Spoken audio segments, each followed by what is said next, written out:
Hi, நான் வினய் பேசுகிறேன். இன்றைக்கி வந்து லெக் ஒர்க் அவுட்டில் வந்து வேரியேஷன் எப்படி போடுறதுன்னு பார்க்கலாம். இது எதுக்குன்னா வந்து குவாட்ரிசெப்ஸ் ஃபெமரிஸ் மசிலுக்காக போடுறோம். ஓகேவா? ஃபெமரிஸ்னால் வந்து குவாட்ரிசெப்ஸில் 3 மசிலாக இருக்கும். அது 3மே ஒர்க் ஆகும் இந்த ஒர்க் அவுட்டில். அது எப்படின்னு பார்க்கலாம். ஃபஸ்ட்டு நல்லா லெக்கு ஸ்ட்ரெச் பண்ணிங்க. லெக்கு ஸ்ட்ரெச்சஸ் தேவைன்னா எனக்கு கமெண்ட் பண்ணுங்கள். நான் நெக்ஸ்ட் வீடியோவில் கண்டிப்பாக லெக்கு பிஃபோர் ஒர்க் அவுட்டுக்கு வந்து லெக்கு வந்து எப்படி ஸ்ட்ரெச் பண்ணுறதுன்னு போடுறேன்.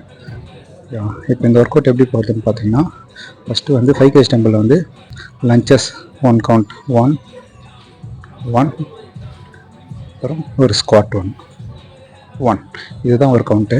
இந்த மாதிரி வந்து 12 ரெப்பிடேஷன் போடுங்க. 4 செட்டு போடுங்க. ஒரு செட்டுக்கும் வெயிட் வந்து மைல்டாக இன்க்ரீஸ் பண்ணுங்கள். அதாவது 5, 7.5, 10, 12.5 kg அந்த மாதிரி இன்க்ரீஸ் பண்ணிங்க. இந்த லெக் ஒர்க் உங்களுக்கு பிடிச்சிருந்தா உங்கள் கிளாஸில் வந்து ஆட் பண்ணுங்க.